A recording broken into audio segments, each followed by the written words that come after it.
From ABC News in Washington, This Week with Sam Donaldson and Cokie Roberts, featuring George Will, and our roundtable with George Stephanopoulos and Bill Kristol.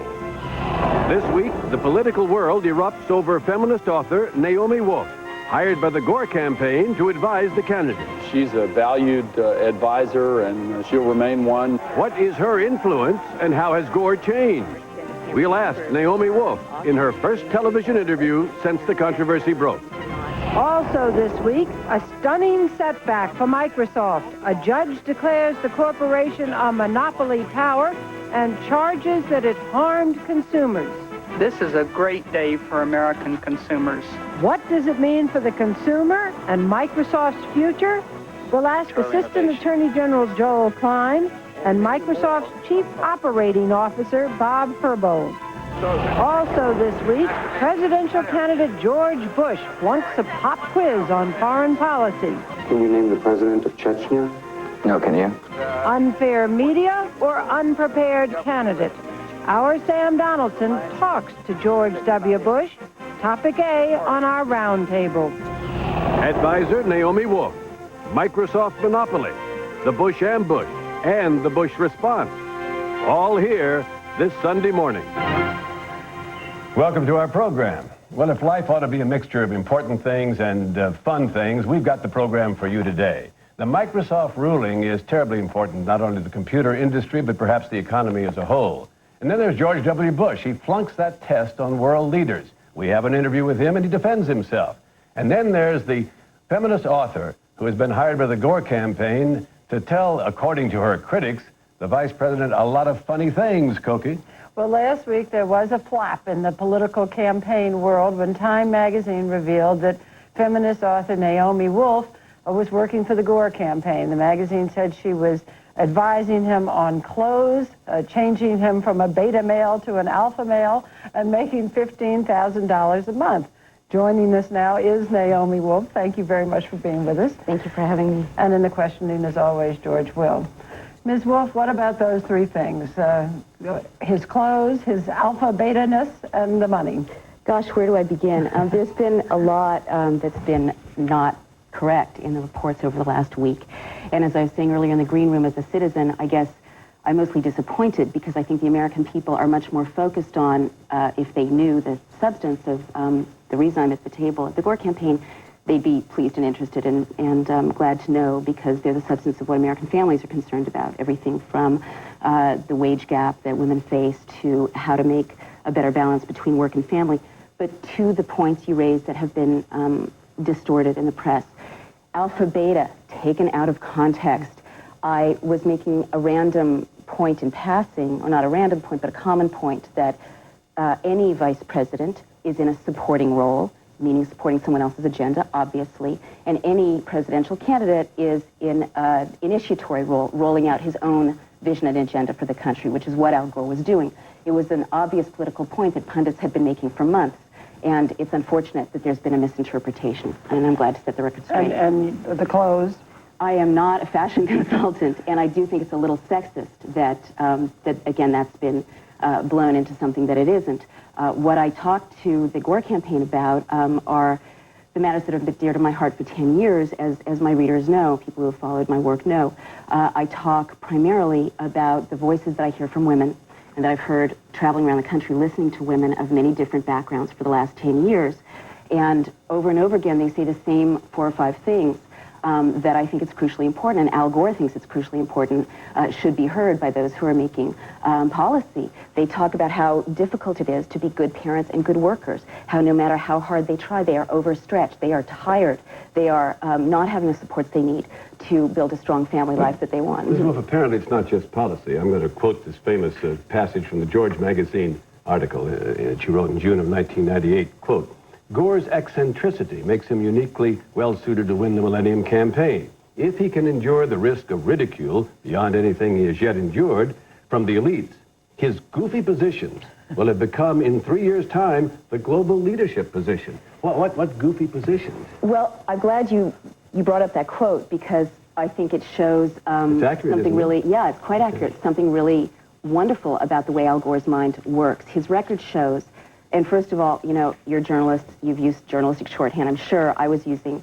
colorful journalistic language there in my George political column. That's why I asked you to explain what Sure, goofy position. and I think it's an important thing to notice. It's one of the reasons I'm glad to be working for him. He keeps being consistently ahead of the curve on the issues that turn out to really matter. And he's ahead of the curve even when the people around him are saying, no, that is not a crucial issue. One major point to me, which persuaded me that I wanted to put my life on hold and support his campaign, is the way in the depth of the Cold War and in the depth of the 80s, when I was growing up and, like all the young people I knew, quite terrified about nuclear proliferation, he actually believed something could be done. And he sat down and, you know, he's a father with a family. He cared about it for his kids' sake and for all our kids' sake. And he learned what needed to be learned about how to create a solution to what seemed like an intractable problem. He wasn't the only one, of course, but he believed that he joined others in believing there was hope in a situation that seemed hopeless. And again, with global warming, it seemed odd when he first started talking about global warming to call attention to it. It was being ridiculed as an idea. But then on you the didn't covers of mean, magazines. when you talk about nuclear proliferation, global warming, obviously you don't think they're goofy. You were using the word goofy. You meant unique, or you didn't mean goofy in the sense that these positions are No, nuts. not at all. But I'm making the point that people who see a little bit over the horizon politically and a little bit over the horizon in terms of what's coming as the major global issues are people who sometimes seem to be walking to a different drummer. And then it turns out that the culture and politics catches up with them. And I just want to say that the 21st century is going to be full of increasingly complex global problems like that, and that's the kind of mind we need. Let's get to a lead quick the country. question from George. We'll take a break and then Well, come this back. is about, as you say, how Al Gore's mind works. You say that deep inside he's a Blakean. You're referring to the mystical poet who saw the world in a grain of sand. Tell us what it means for Al Gore to be a Blakean. I can't believe, I'm pleased, but I can't believe that this early in the morning on this show we're talking about 19th century romantic We're and mystical nothing if poets. not literate. Pardon me? We're very literate. Very Right. literate, it's true. Some of us are. Tiger, tiger, burning bright. We can do Blake. Look, what I'm talking about is a vision that incorporates many disparate parts for a whole that's more than the sum of its parts. Again, look at his positions that he's laid out already, and in all of the brouhaha over details that I think are not that important to the American people, there is something very consistent and coherent that he's been doing with that mind that sees different parts and how they can fit together to solve complicated problems. His family, working families policies. There are many, many disparate elements. Some seem really small. How do you get working parents home in time so that they have a chance to read a bedtime story to their kids? Well, that has to do with a whole way that we've developed that is not so good for working families, all the way to minimum wage issues, benefits, labor issues, after-school programs. Who's taking care of kids after school between 3 and 6? Well, these all fit together to make a whole larger We'll than the come parts. back to all of that when we talk to you some more in just a minute after this break. From ABC News, This Week with Sam Donaldson and Cokie Roberts. Brought to you by GE. From power generation to medical systems, we bring good things to life.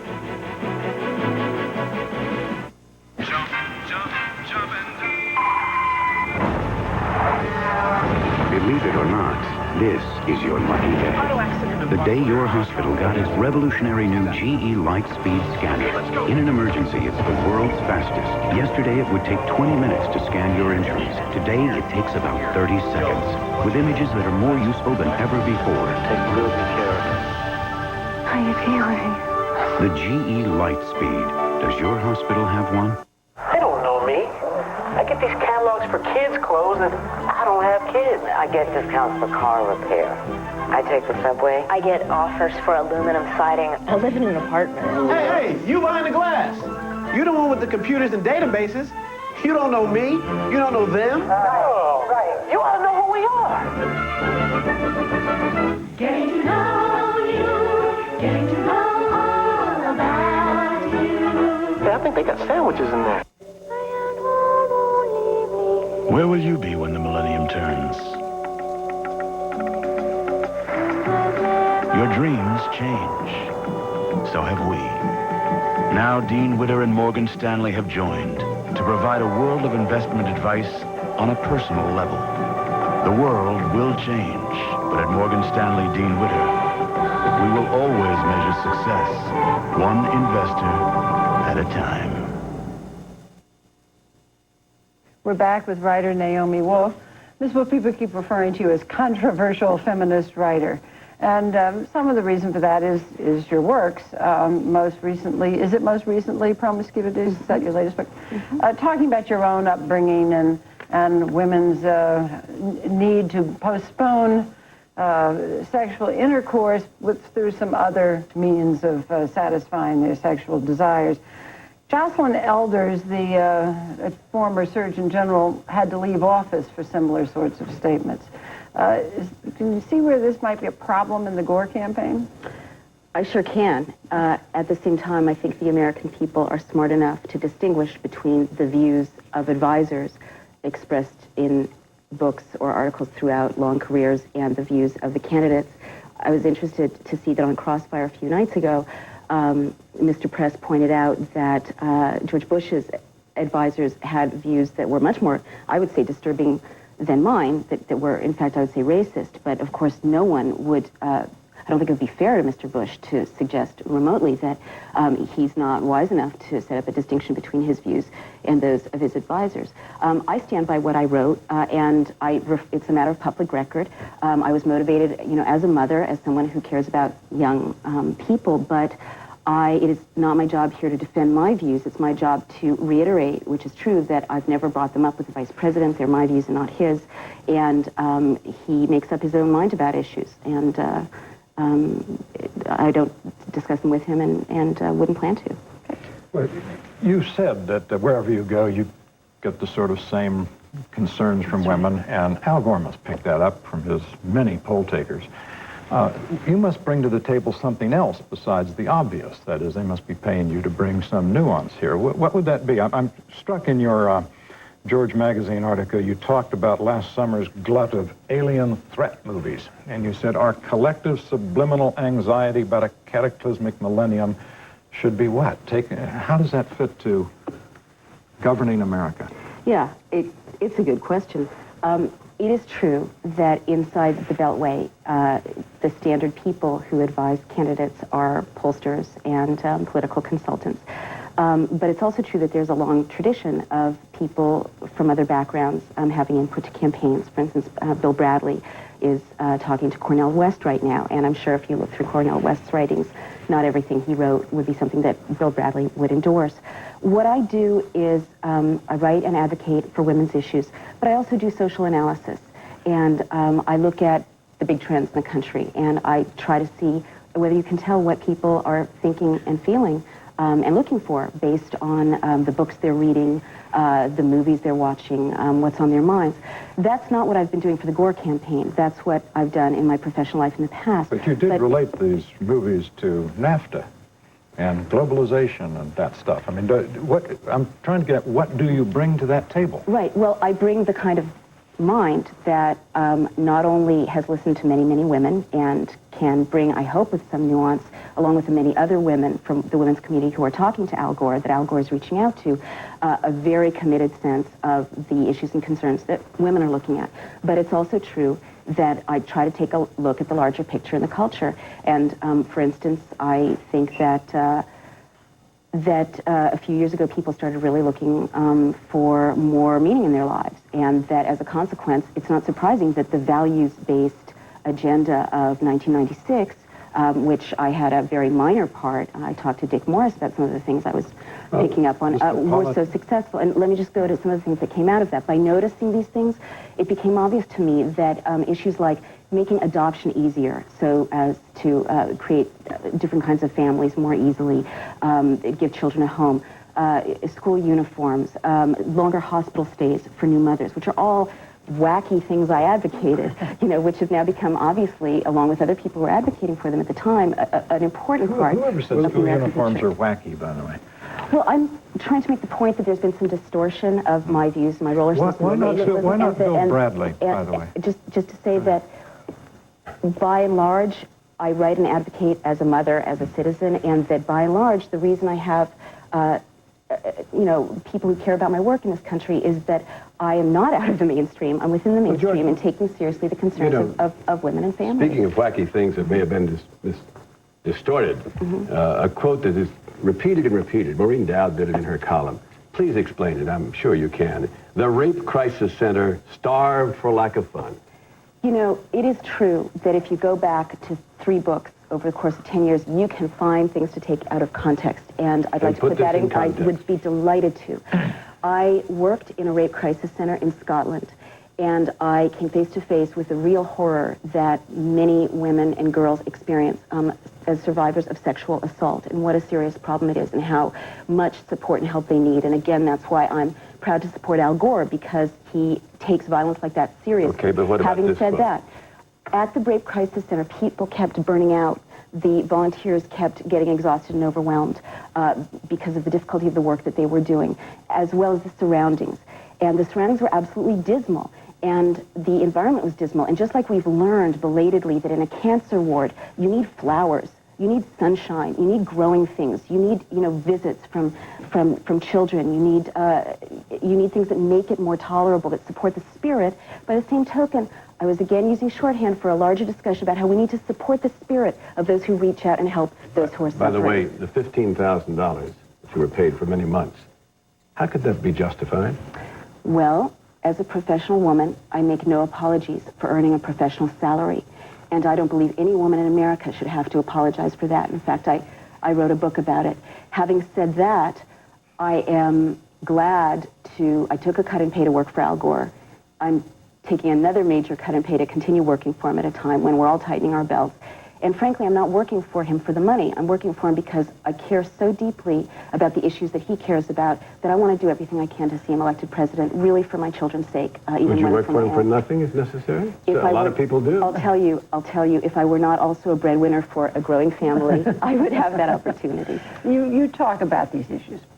Democrats, since 1980, have been winning the women's vote on these issues. Why is Al Gore, in your view, running so far behind among women? Well, actually, that's one of those truisms that another look at the numbers would call into question. It is true that women have been the determining force in national elections since 1960.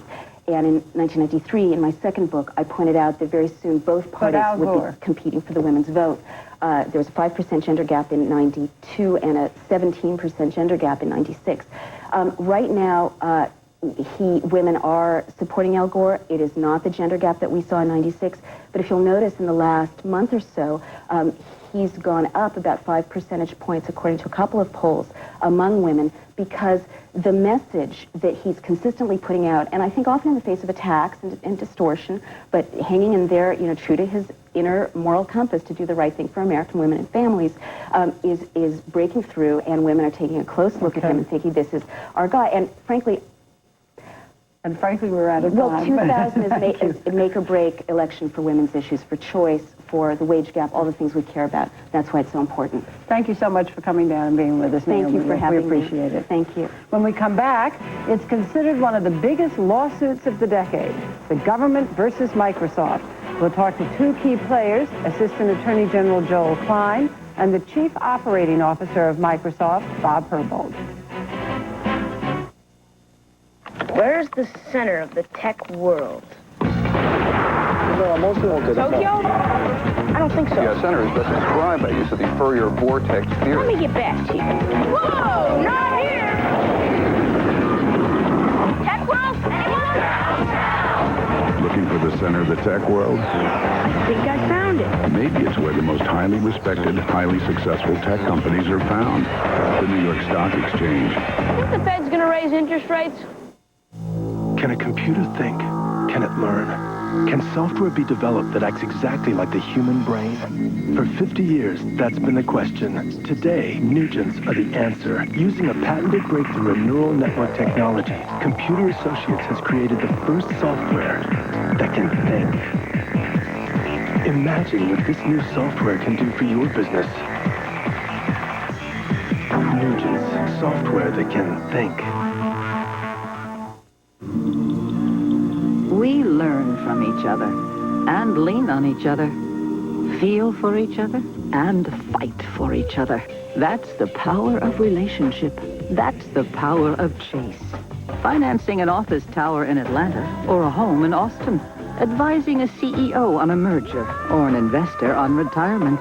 Pulling together is what sets Chase apart. Because no dream is too big when you have the right relationship. How come creating one document takes 2 printers? What genius thought of this? You send half a job to the black and white printer, half to the color machine. And you're what? A human collator? Where exactly is this office of the future we keep hearing about? These magic machines of the new millennium. The ones that deliver laser-sharp black text in stunning color. Bring you from that sick 2-machine marathon you once called your workday. The Image Glass series from Canon. Here's the future. Let's get to work. My whole life exists in a 6-by-6-foot cell. My whole life, day and night and day, every day. John Gotti, from the inside. Listen to me carefully. You'll never see another guy like me if you live to be 5,000. The Gotti prison tapes on Good Morning America and 2020 Wednesday, exclusively on ABC. ABC Tonight. What's this? My wedding dress. I thought you were going to wear my mother's wedding dress. On an all-new Practice. This is beautiful. I'm sure they'll take it back. They've been partners in the courtroom and in the bedroom. But when it comes to forever... Maybe we should call this off. You don't want to get married? An all-new Practice. ABC Tonight, 10/9 Central. Well, this fight may not be over, but round one, and a big round one it is, in the battle between Microsoft and the U.S. government, goes to the U.S. government. Correspondent Bob Woodruff has been covering the Microsoft story and tells us what the 200-page ruling by the judge really means. It was a clear victory for the government. Judge Thomas Penfield Jackson declared Microsoft a monopoly that systematically set out to undermine its competitors. This is a great day for American consumers. We're so pleased with the court's findings, for they fully support the department's view that this case is about the protection of innovation, competition, and the consumer's right to choose the product they want. The judge said in 1995, Microsoft tried to carve up the internet browser market with its rival Netscape. When Netscape refused, Microsoft tried to crush it. According to the judge, other firms were targeted too: Intel, Apple, and IBM. Many of these actions have harmed consumers in ways that are immediate and discernible, the judge wrote. Microsoft's chairman, Bill Gates, was clearly angry. We respectfully disagree with a number of the court's findings and believe the American legal system ultimately will affirm that Microsoft's actions and innovations were fair and legal. The judge also found that Microsoft used exclusive contracts to keep other software companies from competing. The judge's final ruling is not expected until January. At that point, Microsoft could settle this case or appeal it all the way to the Supreme Court. For this week, I'm Bob Woodruff in Washington. Sam? Thanks, Bob. Joining us now in our studio is Joel Klein, who's the Assistant Attorney General for the Antitrust Division and who was the point man on the case against Microsoft. Welcome. Good morning. Well, you just saw Bill Gates. He's very defiant. He's going to fight on, and he says he's going to win. What happens next? Well, I think next the court has asked for conclusions of law, which we're in the process of now preparing. And then after those findings, we look forward to a phase with respect to remedies. So the case is in the court, and it'll proceed along, Sam. Well, you both sides then will give written conclusions. Is that it? That's correct. And the judge then will make a final ruling as to whether Microsoft should be sanctioned. Exactly. What sanctions do you want?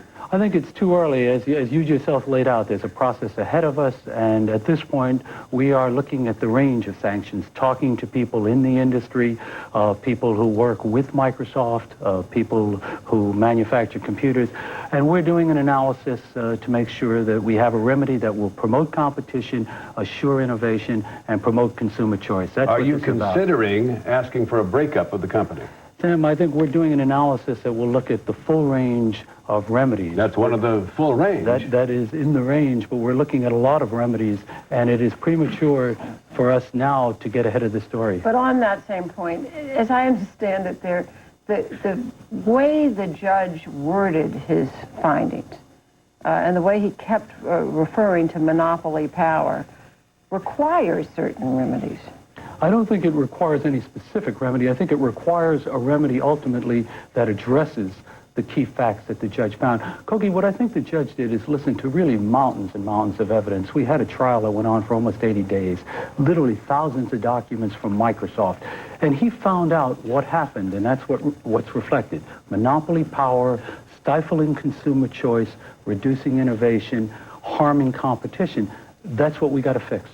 But, you know, does the consumer necessarily feel that way? I think that the last big one of these cases, the breakup of AT&T, was not well received by a lot of people. I think initially, but if you look around now and you see the competition and you see the way America's positioned in the global economy as a result of the AT&T breakup, which was done by Assistant Attorney General Baxter under the Reagan administration, it has made America the most powerful country in the world in the telecom industry by a very long shot.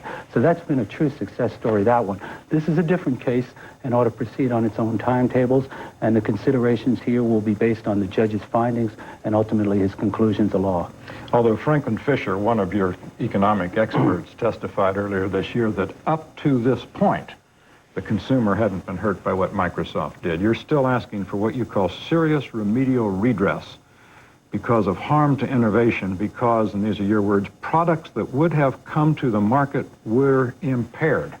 Does this require a kind of judicial clairvoyance to say that something would exist had this not happened? And how do you put an economic value on something that doesn't exist? Well, first of all, George, I think those are the judge's findings. I think the judge was quite clear that innovation has been impaired, and he heard all the evidence. Lots of evidence from Microsoft, lots of evidence from us. To some degree, of course, when you talk about things that haven't happened, there is a certain amount of predictive quality in that. But if you look at the flow of evidence here and the way Microsoft was able to control personal computers and control investment in that area, I think it's a very strong finding of the court and an absolutely critical finding. I want to ask three questions about Microsoft's alleged control. Judge Jackson said that Microsoft's own study said that they could have made some profit at $49 charge for an upgrade to Windows 98, but instead chose $89, and these are his words, as the revenue maximizing price. Microsoft opted for the higher price. Nothing wrong with maximizing your revenues in America, is there? Nothing wrong with that. Okay, now, they chose $89. Why didn't they choose $189? Because I assume they made a determination based on their monopoly and how best to maximize their interest. The key point here... So if they raised prices above $89, something, what, the market would have cost them? They would no longer be maximizing their profits. Nobody said you can raise your price to whatever, but the point the judge is making, George, is just take that $40 you're talking about. That's a tremendous amount of profit, isn't it? I mean, think about how many people on a product that would normally sell for $49 get to sell it for $89. That's the kind of earnings I suppose we'd all like. It's the kind of earnings only a monopoly is likely to secure. So nobody says a monopolist couldn't charge a higher price. But when they want to maximize their revenue, they charge it at the point where they think they can take in the most. That's what the judge found here. One of the witnesses for your side was a manager at IBM, and he said Microsoft threatened to withhold the Windows license unless IBM said that it would not promote certain products that compete with Microsoft products. IBM refused that deal and still got the Windows license. Now, in what sense was that a proof of Microsoft's monopoly power? It's proof, again, it's one small piece of a record that's literally hundreds of thousands of pages. And what it's proof of, they got it at the 11th hour after some tough negotiations. But you know what's critical here, George, is nobody wants to have only one supplier. You know, in America, you have choice. And if IBM or Gateway or Compaq or Dell or any of them had choice, they could go to Microsoft and negotiate. They could go to somebody else and negotiate. Here, everybody's got to go one place. That's what's hurting us. But the antitrust laws were written for railroads and Standard Oil, big vertically integrated firms with huge physical investments that were hard to crack. How do you deal with this fluid landscape we're in now, where internet usage is now making sort of, and some people think, itself pushing Microsoft to the side? The antitrust laws were written a long time ago, but they are, and the Supreme Court has said this, every justice subscribes to it, they're really the Magna Carta of our capitalist economy. They have made America's economy strong, and as we go into the 21st century in the global economy, we are key here because of competition. Those rules are every bit as important today as they were 100 years ago. They applied in AT&T, they applied in Standard Oil, and they will apply in the modern economy, and they will keep us competitive and strong. The one thing we know as we go forward, we want to be competitive. That's what our advantage is. Mr. Klein, in some of the deposition from Bill Gates played in the courtroom, Mr. Gates seemed to say things at variance with the facts. Is there going to be any action taken? Anything further? My view is the judge heard the evidence. I don't think we should reprise the evidence. I certainly, from my point of view, if the inference here is, do we... Was there any perjury, do you think, that should be looked into? Absolutely not. We're not making any allegation to perjury whatsoever. Sam, this is a case about the economy and competition in the operating system market. That's what we're concerned with. That's what we're going to address. All right. Thanks very much, Joel Klein, the Assistant Attorney General. Come back on another occasion. Look forward to it. And when we come back, the other side, Microsoft's Chief Operating Officer, Bob Herbold. You know, people still ask me about the crash. I'm tired of talking about the crash. I mean, first of all, it wasn't even really a crash. 1929. That was a crash. Yeah, that was bad. 98 was more like a market correction, typically defined by like 10, 20% drop in the Dow Jones Industrial Average, which we consider the economic factors that are affecting the current risk premium. When we created a smarter kind of investment firm, I guess it's not that surprising. we created a smarter kind of investor. What do you know about expense ratios? An expense ratio is a percentage. Hurry, we'll miss kickoff. Want a quick bite? Fruit, chips, roast Cornish game ham with baked potatoes, T-bone steak, clams on the half shell. Introducing a whole new way to cook, the Advantium oven from GE. It uses the power of light to cook in a fraction of the time. Food that used to take over an hour now takes 15 minutes. Baked potatoes, 10. And unlike with microwave ovens, it's crispy and juicy. The new Advantium from GE. I think we're a little early. Cooking at the speed of life. I like to think of myself as an innovator who started a company, Dell Computer, around an idea that everybody should be doing business directly with one another, one-to-one, with no barriers. To me, that's the power of the internet. We'd like to show you how to empower your business in ways you'd never imagined. I'm Michael Dell, and it's our reason for being. Be direct. Dell. Dell servers use Intel Pentium 3 processors. This week with Sam Donaldson and Cokie Roberts will continue in a moment after this from our ABC stations.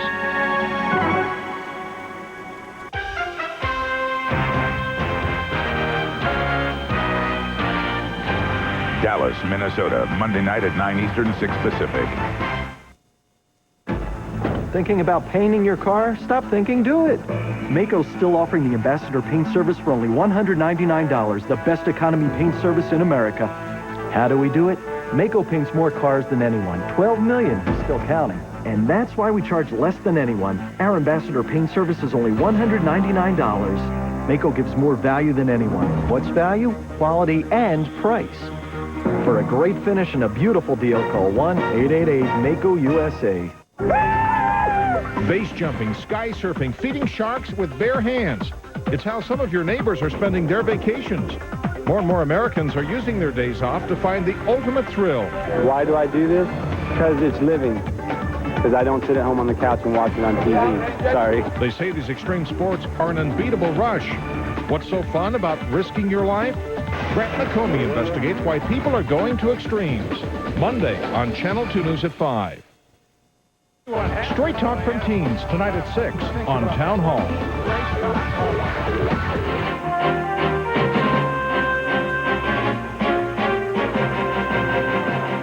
Joining us from Microsoft headquarters in Redmond, Washington, is Bob Herbold, Executive Vice President and Chief Operating Officer for Microsoft. Thanks very much for being with us, Mr. Herbold. Hi, Cokie. Mr. Herbold, I've heard your arguments about the tremendous competitiveness in the software industry. Why do you think the judge handed down the findings of facts that he did? Well, the process is one where the judge takes a look at what he heard and what he read, and but the important thing is that that's one step in a lengthy process that we need to let it play its way out. We've been here before in the first lawsuit, and eventually the courts came out on the side of the consumer, saying that all companies should have the ability to innovate their products and take their chances in the marketplace. And that's what this trial is all about, the freedom to innovate one's products. So you've just heard Mr. Klein talk about the 80 days and the huge amount of testimony. What was it in that testimony that caused the judge to come to his decision? Well, the incidents that were described and the judge summarizes, we believe don't adequately reflect the competitiveness of this industry and the innovation of this industry, and we think eventually that will be borne out. This is an industry, Koki, where the number of companies have grown, software companies, from 24,000 in 1990 to 57,000 software companies today. This is an industry that now represents 8.4% of the GDP. The consumers are winning. Ask your neighbors. They love these technologies, and that's exciting. Mr. Herbold, you said there is nothing we'd like more than to settle this case. Now, that can't be strictly true. There must be some settlement terms that is simply unacceptable to you. Particularly because I gather there are 19 states' attorneys generals waiting in the wings. If this goes to settlement and the monopoly power becomes a fact of a legal settlement, then they would get in to come after you. Given this incentive to settle, can you suggest the terms of settlement? Well, first of all, there is nothing we would like more than to settle this case. We have been saying that right from the very outset. Secondly, both parties have agreed that we're not going to comment on any details at any particular time. But we would sure love to get this thing behind us. How long might this go on? On the other hand, I should also point out that there is a key principle for Microsoft and for this industry, and that is the freedom to innovate our products. We must be able to listen to consumers, understand what they want, understand where the technologies are going, and improve our products.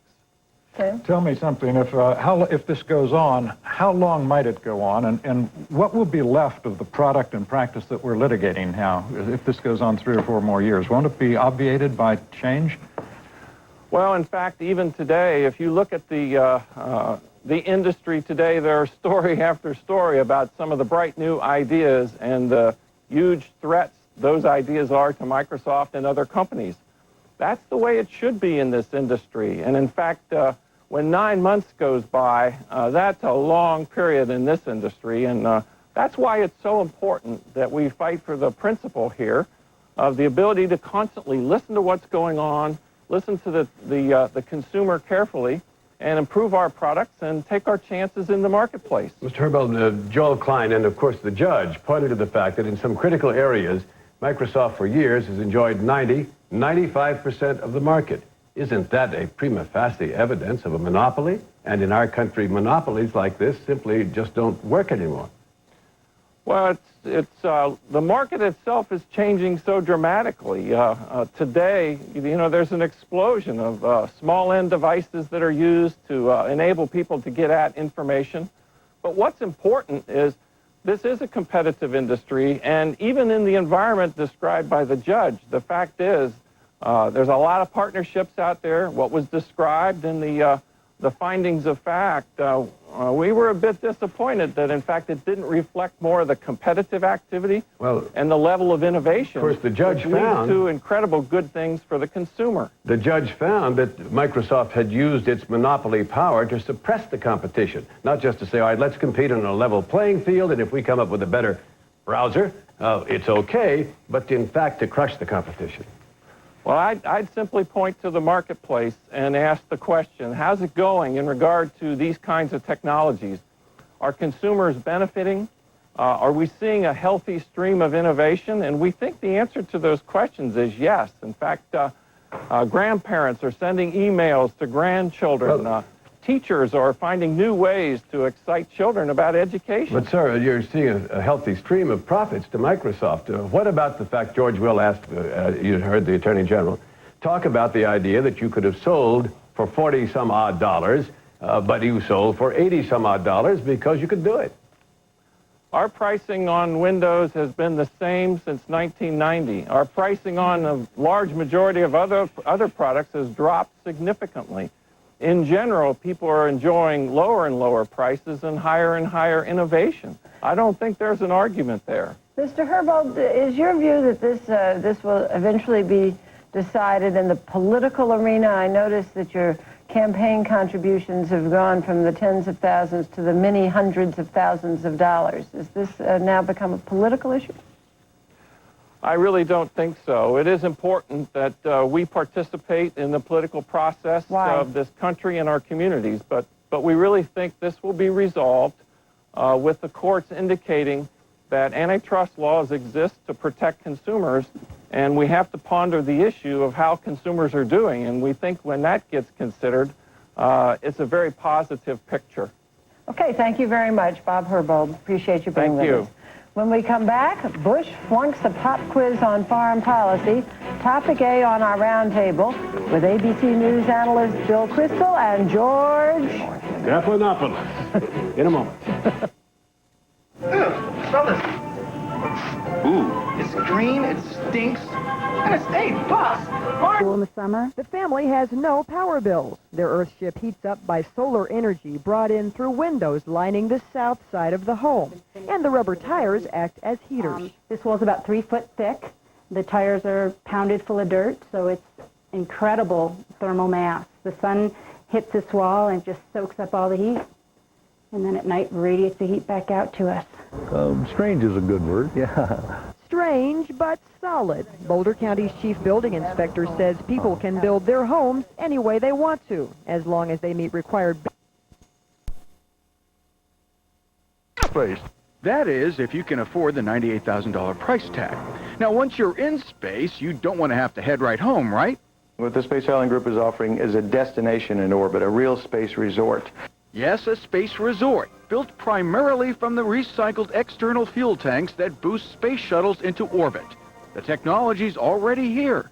We're using the space shuttles, we're using the external tank of the shuttles, we're using hardware that has been developed and tested quite well over the last 20 years.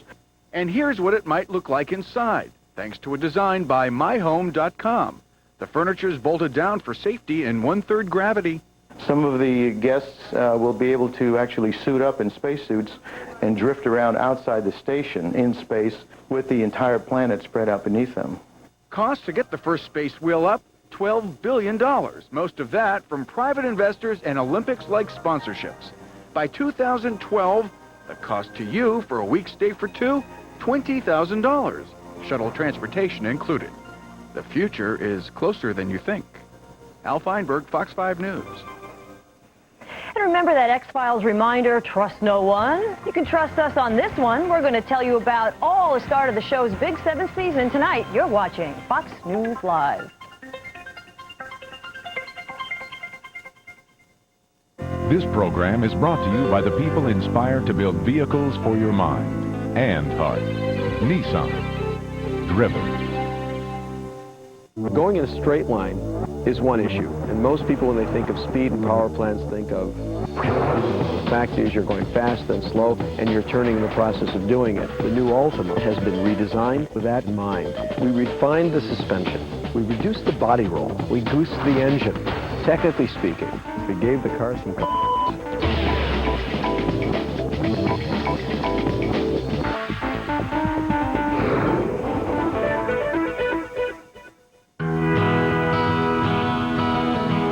They have substance, integrity. They're the individual pieces that contribute to a greater good, making lives